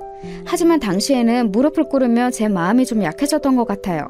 솔직히 살면서 무릎 꿇으며 용서를 비는 사람을 마주할 일이 몇 번이나 있겠어요? 평생 그런 경험을 못 해보는 사람이 훨씬 많을 거라고 생각해요. 그러니 제가 남편의 앞에서 화가 좀 수그러졌죠. 미안해. 우리 누나가 전과자라는 사실을 밝히며 당신처럼 멋진 여자를 놓칠까봐 그게 두려워서 치사하고 비겁하게 거짓말을 했어. 내가 미안해. 내가 죽일 놈이야. 나를 용서하지 않아도 좋아. 그런데 내가 당신을 절절하게 사랑하는 마음만큼은 알아줬으면 좋겠어. 울먹이면서 그렇게 말하는 남편에게 더 화를 내기도 못해서 신우이가 어쩌다가 전과자가 됐는지 그 얘기나 자세히 들어봤네요. 사기 사건에 엮였는데 공범으로 취급당해서 억울하게 실형 6개월을 살고 출소했다고 하더군요. 어떻게 보면 신우이도 불쌍한 피해자일 뿐이라면서 남편이 한숨을 크게 쉬었어요. 적극적으로 사기를 치려고 쳤던 게 아니라 사기꾼들에게 잘못 홀려서 잠깐 어울리다 보니 휘말렸다는 거였죠. 저는 고민하다가 누군가에게 상담을 요청했습니다. 평생을 혼자서도 잘해요 하면서 살아왔던 저였건만 결혼한 이후로 도저히 혼자서는 머리를 싸매봤자 답이 안 나오더라고요. 제가 연락한 상대는 바로 제 올케였어요. 제 바로 아래 남동생의 아내 말이에요. 저희 집은 둘째가 첫째보다 먼저 결혼한 경우랍니다. 제 신우이의 이야기를 해주니까 올케는 어처구니 없어 했어요. 그건 말도 안 돼요. 정말 결백한 상황이었다면 징역 6개월까지는 안 나왔을 것 같은데요. 특히나 초범이었다면 더 그랬을 거예요. 그런 상황이었는데 대한민국에서 집행유예가 아니라 실형구형이라고요? 에이, 그럴 리가 없죠. 그쵸? 올케도 그렇게 생각하죠? 와, 이제야 가슴이 뻥 뚫리는 기분이 드네. 나도 왠지 미심쩍은 느낌은 들었는데 시댁 사람들이 결백하다면서 딱 잡았다니까 내가 아래송해지더라고요. 진짜 억울한 상황이었을까 싶은 생각도 살짝 들었고. 잘 생각해보세요. 그 사기 범죄에 알고 끼어들었어도 문제, 모르고 끼어들었어도 문제예요. 알았다면 진짜 백의 사기꾼인 것이고요. 몰랐다면 지능 수준이 의심되는 거죠. 그런 지능이라면 다른 사고도 또 치고 살 수밖에 없으니 어느 쪽이든 골치 아파요. 그런데 그분 남편은 이런 거 다 아시고 결혼한 걸까요? 그럼 죄다 한통속이라는 건가? 이제 보니까 심해부라는 분은 신우의 정가를 아는지 궁금해졌어요. 바로 얼마 뒤가 시댁에 1년에 몇 없는 제사였는데 그게 갑자기 반갑게 느껴지더라고요. 심해부를 만날 수 있으니까요. 제사를 지내러 모인 평일 늦은 저녁, 저를 보자 신우이가 환하게 웃으며 손을 흔들었습니다. 품에는 자기 어린 딸도 끼고 온 참이었죠. 이때 시조카가 아마 3살인가 그랬을 거예요. 전과 사실을 들켰음에도 저와 친해졌다고 생각한 것 때문인지 즐거워하는 신우에게 저도 마지못해 환한 미소를 지어주었네요. 다른 친척분들도 대거 참석하셨어요. 저는 눈치를 살피다가 왠지 혼자 동떨어져서 다가오지 마시오라는 기운을 내뿜고 있는 심해부에게 다가갔습니다. 그리고 제 휴대폰을 몰래 내밀었죠. 번호 좀 알려달라는 뜻이었습니다. 남편에게서 얻어내려고 했었는데 황당하게도 남편이 심해부 번호를 안 갖고 있다고 했었거든요. 당황해서 저를 쳐다보던 심해부는 주변의 눈치를 살피더니 아무도 안 볼 때 제 휴대폰에 자기 번호를 찍어주었어요. 만약 심해부가 신우의 전과 사실을 모르는 상태라면 제가 입을 잘못 놀려서 가정을 파탄낼 수 있었으므로 저는 다른 주제를 먼저 꺼내들며 간접적으로 캐내볼 심산이었습니다. 그래서 제가 어떤 얘기를 꺼냈던 줄 아세요? 남편의 옛 여자 얘기를 꺼냈어요. 왜냐하면 공공연한 시댁의 적 같은 존재로 구전설화처럼 내려오는 인물이었거든요. 그녀는 배우자 없이 홀로 아이를 낳아 키우는 미혼모였고 남편보다 연상이었으며 절절하게 연애를 하다가 시부모님의 격렬한 반대에 부딪혀 헤어진 사람이었습니다. 시어머니께서는 가끔 태도가 살랑거리지 못하는 제가 마음에 안 들어서 죽겠다는 표정을 지으시다가도 예전 그년보다는 낫지 라고 중얼거리며 가슴을 쓸어내리셨어요. 그리고 제가 예상하건대 남편이 저하고 결혼하겠다며 시부모님을 설득했을 때 아마도 그 여자를 들먹였을 게 뻔했어요. 그 쥐뿔도 없는 미혼모와 헤어졌으니 대학 잘 나오고 똑 부러지는 저 같은 며느리는 감지덕지 아니냐며 시부모님을 설득했을 과정이 눈에 선했습니다. 시기상 남편이 그 미혼모와 헤어진 것은 신우이가 심해부와 결혼한 이후였으니 심해부에게 그 미혼모에 대해 물어보는 그림이 이상하지는 않았어요. 저는 남편 이전에 가벼운 연애만 했었고 진지한 교제는 없었는데 남편은 진지하게 상대를 만났었다고 하니까 신경이 쓰인다는 식으로 말을 해봤습니다. 그러다가 얘기가 흘러가면 신우의 정가를 아는지 아닌지 슬쩍 건드려볼 심산이었던 거예요. 그런데 이게 웬일인가요? 제가 또 의도치 않게 대어를 낚아버렸어요. 아무래도 저는 낚시를 했어야 했나 봐요. 그랬다면 강태공으로 이름을 날렸을지도 모르죠. 심해부가 그 미혼모 질문을 받고 나서 갑자기 한숨을 푹 내쉬더니 머뭇거리면서 저에게 이런 소리를 했습니다. 이건 너무 조심스러운 얘기인데 암만 해도 뭔가 짚히시는 게 있으니까 갑자기 그 여자에 대해 물어보시는 것 같아서 그냥 허심탄회하게 말씀을 드리렵니다. 아마 처남은 지금도 그 여자를 만나고 있을 거예요. 엊그제 제사 때 은근슬쩍 처남에게 아직도 못 잊었냐고 지나가도 물었는데 여전하죠 라고 답을 하더군요. 남자끼리는 그 뉘앙스가 뭔지 바로 알 수 있어요. 현재 진행형이라는 뜻입니다. 청천벽력이었습니다. 저는 하마터면 퇴근길에 쓰러질 뻔했어요. 그 정도로 심해부의 발언을 듣고 많이 놀랐습니다.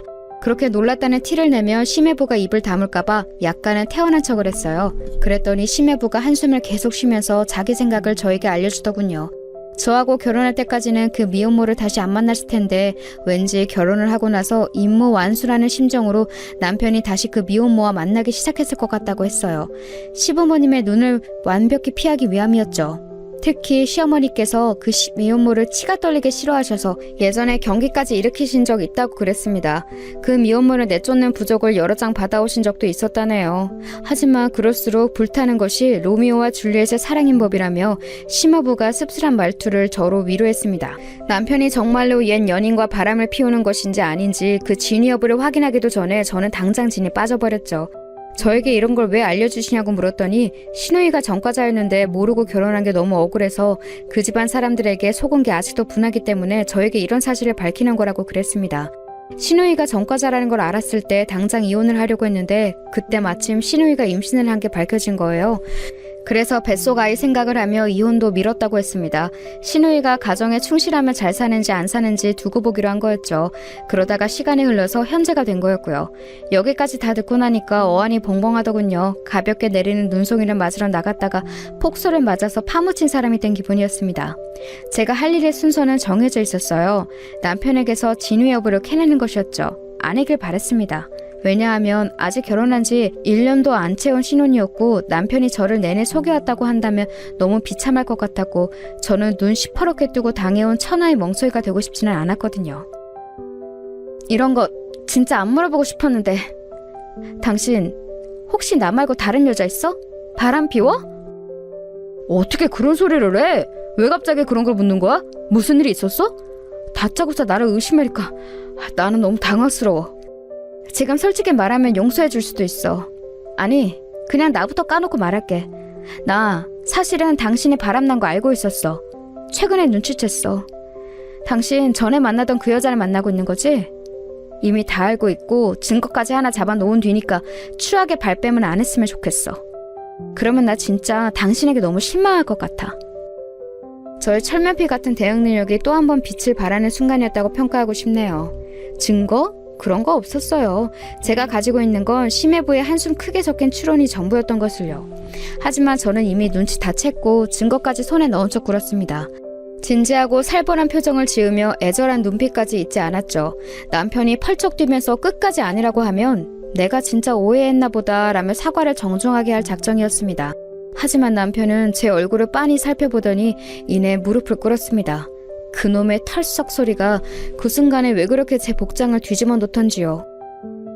내가 잘못했어. 그런데 미련이란 이름의 충동이었어. 그 사람 너무 불쌍하고 가여워서. 당신도 알겠지만 그 사람 미혼모인데 심지어 애가 건강이 안 좋까지 해. 여자 혼자 아등바등 애를 쓰면서 사는 모습을 보니까 여전히 안쓰럽다는 생각이 들어서 그래서 결혼했다는 소식을 뒤늦게 알려주면서 몇 번 연락을 주고받았을 뿐이야. 마트에서 장 한 번 크게 봐준 거 그것 말고는 돈을 쓴 것도 없었어. 이건 사랑이 아니라 과거에 만났던 인연에 대한 슬픔이야. 사랑은 오로지 당신에게만 향했으니까. 남편은 가슴을 치면서 울었습니다. 저는 참 바보도 아니고 그때 저를 향해 사랑이라는 단어를 입에 담는 남편에게 또 마음이 물러지고 말았어요. 그 미혼모에게는 한낱 동정심이었고 제가 원한다면 앞으로 2번 다시는 죽을 때까지 안 만나겠다는 혈서까지 쓸 수 있다는데 쉽사리 그 앞에 대고 용서 못해 라고 하기에는 뭔가 마음이 자꾸 흔들렸습니다. 저는 남편에게 당장 각서를 쓰라고 그랬어요.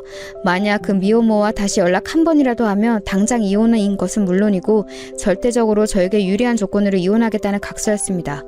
저는 이걸 단순히 부부간의 각서에 그치지 않고 변호사를 찾아가서 공증까지 받아놓을 거라고 그랬어요. 사실 제가 그런 걸 잘 알고서 떠든 소리는 아니었습니다. 하지만 남편에게는 효과가 있었죠.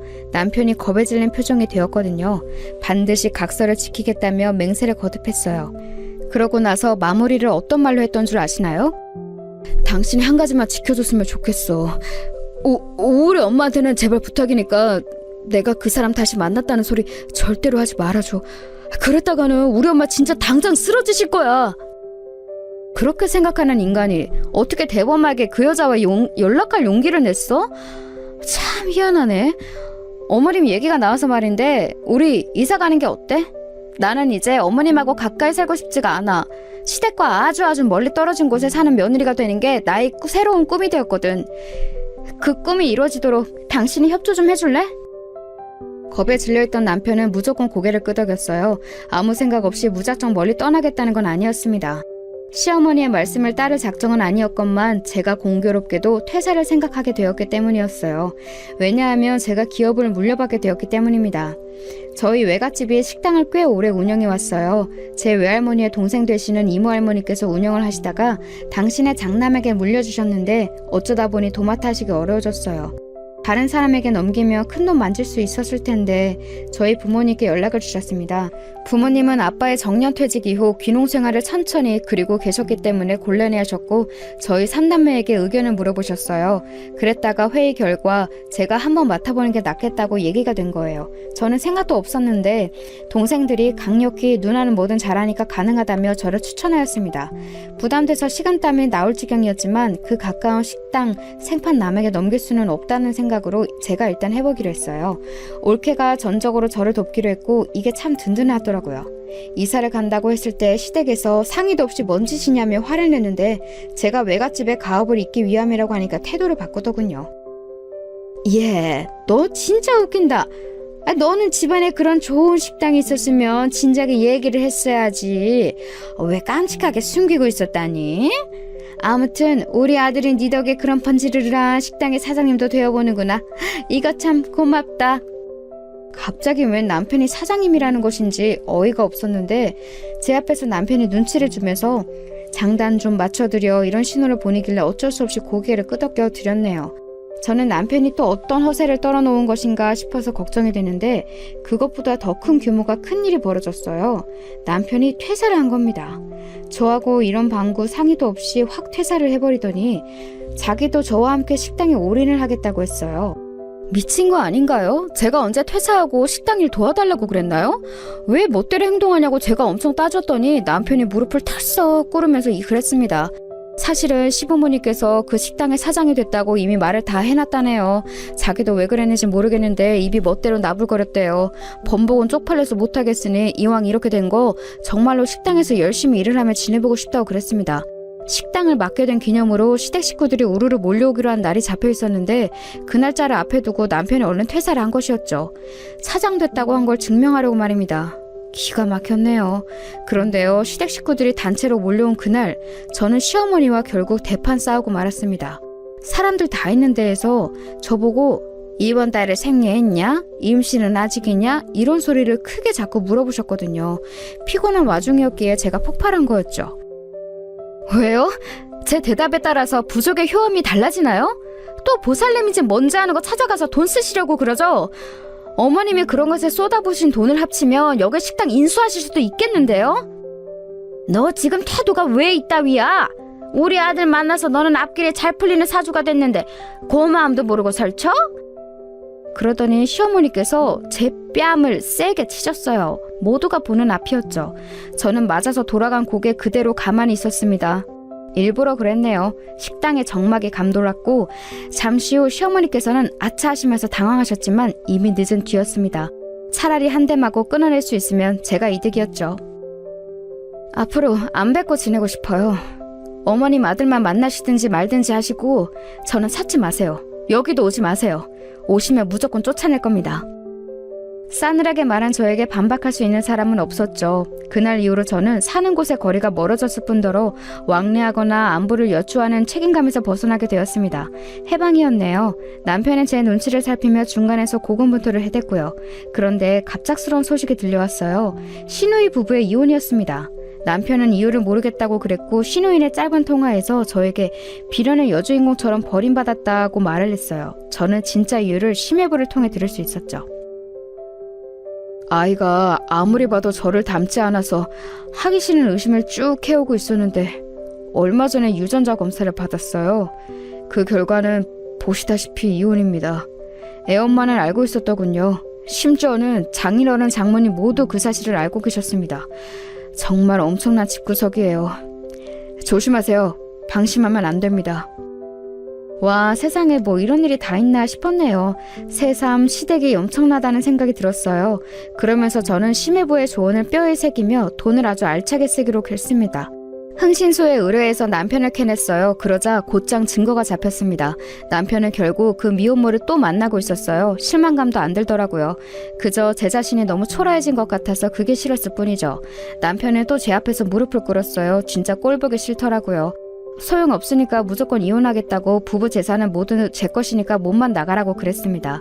남편은 울고불고 난리를 치다가 안 통할 것 같으니까 겸허히 현실을 받아들이더니 딱 한 가지 저에게 부탁을 해왔어요. 우리 이혼했다는 거 우리 엄마한테는 알리지 말아주라. 말해도 나중에 때 되면 내가 알아서 말할게. 제발 부탁이다. 대신에 당신이 말한 이혼 조건 다 들어줄게.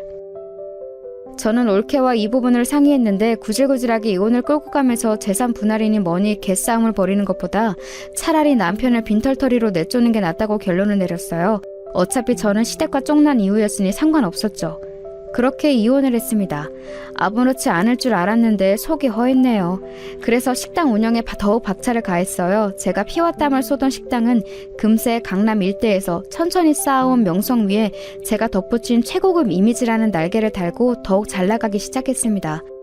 번호를 싹 다 차단한 시댁 식구들하고는 제가 아무런 접점도 없었지요.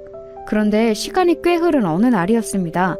올케가 당황하면서 저한테 상세한 확인을 못하고 단체 예약을 받아버렸는데 그게 아무래도 제 시어머니 같다고 말을 하는 겁니다. 이혼했으니 이제 전 시어머니였지만요. 아무튼 이미 예약을 받아버렸고 목전이었으니 그대로 진행하라고 그랬어요. 무슨 단체 예약인가 했더니만 동창회더라고요. 그분은 위풍당당하게 입장하셨습니다. 동창분들이 우아하시면서 자리에 앉으셨죠. 이런 최고급 한일주에서 동창회를 갖게 된다는 게 다들 즐거우신 듯했어요. 저도 이왕이면 그 즐거움 지켜드리고 싶었는데 그분이 저희 직원에게 사장 나오라 그래 라며 먼저 선을 넘으셨습니다. 얘들아, 여기가 내 며느리야. 바쁘다는 핑계로 얼굴을 안 비추는 얄미운 며느리인데 우리 아들이 자기 아내 혼내지 말라고 나한테 어찌나 그러던지. 우리 며느리는 자기가 결혼을 잘했다는 건 알고나 사는지 모르겠어. 우리 아들이 자기 아내 힘들까봐 나보고 여기 식당 오지 말라고 자꾸만 그랬는데 내가 동창회라는 행사를 두고 이런 식당을 모른 척 하는 건 아닌 것 같아서. 얘들아, 오늘 많이 먹어. 우리 아들이 여기 사장이니까 눈치 안 봐도 돼. 반찬 부족한 거 있으면 우리 며느리 불러다가 시키고. 예, 너는 오랜만에 시어머니 뵈었으면 먼저 쪼르르 나와서 인사도 하고 그래야지. 언제까지 예전 일을 꽁에 있을 거야? 아유. 그때 제 머릿속에 든 생각은 바로 못 들어주겠다 였습니다. 저보고 그 단체 테이블에 전담 서빙을 보라고 하시던 대목에서는 슬쩍 비웃음이 터져나왔죠. 그런 저를 향해 눈빛이 불량하다며 질책을 시작하시려고 하길래 제가 결국은 진실을 외치고 말았습니다. 아들한테서 또 어떤 거짓 허세를 들으시고 지금 이러시는지는 모르겠는데요. 저기요. 죄송한데 저는 그 잘난 아들하고 이혼했어요. 이혼한 지 벌써 1년이거든요. 뭐라고? 이혼? 너 그게 무슨 말도 안 되는 소리야? 이혼이라니. 지난 주말에도 우리 아들이 너하고 등산을 갔다 왔다고 그랬는데? 너랑 손을 꼭 잡고 있는 사진도 나한테 보내줬어. 그 손 제 손이 아니라 아마 그 여자 사진일걸요? 이름은 모르겠는데 아무튼 그 잘난 아들이 예전에 만났다는 여자 있잖아요. 미혼모. 고아원 출신에다가 학력도 짧고 직업도 없고 딸린 애만 있는 그 미혼모요. 그 여자랑 바람 피워서 저한테 이혼당했어요. 한 푼도 못 받고 쫓겨났죠. 그러자 저희 전 시어머니 되시는 그분이 삿대질을 하며 자리에서 일어나셨다가 그대로 졸도하셨어요. 사람이 제 눈앞에서 기절하는 모습을 보니까 저도 심장이 막 떨렸네요. 구급차가 왔고 동창분들은 혼비백산해서 난리도 아니었죠. 며칠이 지나서 후일담을 들을 수 있었어요. 어떻게 들었냐고요? 모르는 번호로 자꾸 연락이 와서 받아보니까 전 신우이였습니다. 저에게 상황을 알려주고 싶어서 입이 근질거리는 바람에 다른 사람 휴대폰으로 연락을 했다고 그랬어요. 자기 번호는 차단당했으니까요. 와, 도대체 이토록 가벼운 뇌를 지닌 사람이 존재할 수가 있는 걸까 하는 근본적인 의문이 들었습니다. 아무튼 전 신우이가 알려준 내용은 이러했어요. 전 남편은 알고 보니 그 미혼모의 아이가 자기 아이라고 생각했기 때문에 인연을 끊지 못했다는 겁니다. 자기 아이를 외롭게 홀로 낳고 묵묵하게 키워온 미혼모에게 너무 미안한 죄책감이 들어서 그래왔던 것이죠. 그걸 알고서 전 시부모님 두 분이 거의 기절을 하셨다가 정신 차리고 유전자 검사를 했는데 웃긴 건 친자 불일치였다네요. 그래서 이번에는 전 남편이 거의 기절을 했죠. 미혼모가 철저하게 처연한 연기를 해온 것에 전 남편이 속아온 것이었습니다. 전 남편은 죽겠다고 난리를 쳤고 전 시어머니는 울부짖으며 집안의 부적들을 박박 찢어버렸대요. 그리고 저를 놓친 게 아까워 미치겠다고 하시며 가슴을 치셨다더군요. 이런 이야기를 신나서 떠드는 전 시누이 또한 저는 엄청난 인물이라고 생각을 했네요. 제가 너무 궁금해서 한번 물어나봤습니다. 전 시누이의 아이는 그럼 대체 누구 아이냐고요. 그랬다가 또 엄청난 대답을 들었네요. 올케도 아는 사람이야. 그 TV에도 종종 나와. 이혼을 당한 후로 아이 친부에게 연락했어. 그랬더니 입막음 비용으로 돈을 많이 주더라. 이걸로는 부족하니까 다달이 보내라고 그랬더니 이를 악물면서도 다달이 붙이긴 하던데. 그래서 나는 아이하고 그걸로 먹고 사는 중이야. 아참, 우리 부모님한테는 이거 절대 비밀이야. 친부는 누구인지 모르고 나는 열심히 살기 위해서 일 다닌다고 거짓말 해놨거든. 그게 진실인지 아닌지는 모르겠지만 제가 그 얘기를 왜 하고 다니겠어요? 저하고는 상관도 없죠. 그리고 저는 이제 올게 아니에요. 제가 떨떠름하게 답하고 전화를 끊은 후에 그 번호도 차단을 했습니다. 하여간 이 집안하고는 영영 인연을 끊는 것이 상책이겠더라고요. 정말이지 정신이 하나도 없는 결혼 생활이었습니다. 대체 어떻게 하면 그런 집안이 있을 수 있나 싶을 정도인데요. 그렇기에 지금 누리고 있는 안락함이 더 소중하게 느껴지는 걸지도 모르겠습니다.